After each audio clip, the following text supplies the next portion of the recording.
বাড়িতে এখন একজনই ফিমেল মেম্বার, বাবার চ্যানেলেও বাবা যদি মাকে দেখাতে যায়, বেচুর চ্যানেলেও বেচু মাকে দেখাতে যায়, তাহলে হবেটা কি? একজন মাকে নিয়ে টানাটানি, মানে সে কতটা ইম্পর্টেন্স পাচ্ছে ভাবো। তো সেই ক্ষেত্রে মা স্বভাবতই বাবাকে ছেড়ে ছেলেকেই সঙ্গ দেবে, এটা তো আমরা সবাই জানি যে বাবার সঙ্গে মার বিস্তর ফারাক, বিস্তর দূরত্ব। সেটা যতই ব্লগিংয়ের খাতিরে কাছাকাছি আনার নাটকবাজি করার চেষ্টা করা হোক না কেন, সেই জায়গায় কোনোদিনও ফাটলটা জোড়া লাগবে না। কাজেই সেখানে বেচু মনে করে যে ভাই মাকে নিজেকে দেখানোই ভালো, কারণ আমার চ্যানেলে না হলে থাকছে কি, শুধু ছেলেকে দিয়ে তার ব্লগিং হবে না, মার কাজ, মার কথা বা মার প্রেজেন্সটা আমার দেখাতে হবে।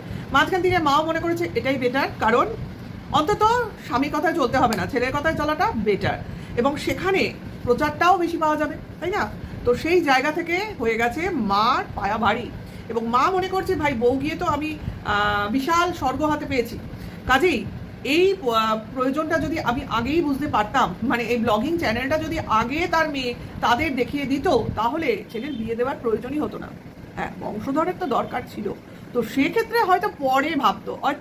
অর্থাৎ এখন যেরকম বেচু রয়েছে, বউ এক জায়গায় সে এক জায়গায়, তো সেইভাবে কাটিয়ে দিত।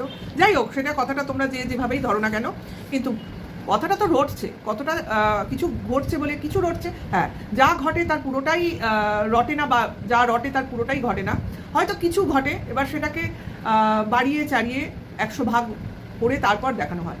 যাই হোক, এই ফ্যামিলির যে বউ চেতে দুঃখে নেই, এটা কিন্তু প্রমাণিত। কাজে এরা যদি আনন্দ ফুর্তিতে থাকতে পারে, চোখের জল না ভাসিয়ে, তো সেখানে বউ চলে গিয়ে বউ বা কেন, বউয়ের ফ্যামিলি বা কেন চোখের জলে নাকের জলে হবে কেন?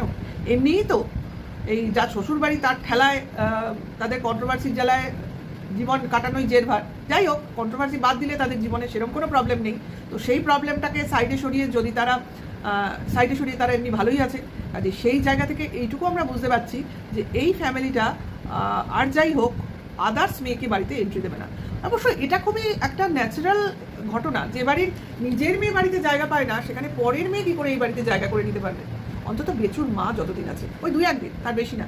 যেমন ঢ্যাঁড়স বললো না, এজু ওই বাড়িতে 1 মাসের বেশি টিকতে পারেনি, কিনা তো অন্তত 5 বছর টিকতে পেরেছিল। তো এটা তো ওদের কাছের লোকজনই বলা পাওয়া করছে, তার মানে কিছু তাদের চরিত্র সম্বন্ধে তাদের ধারণা আছে, তাই না এইসব কথাগুলো আসছে।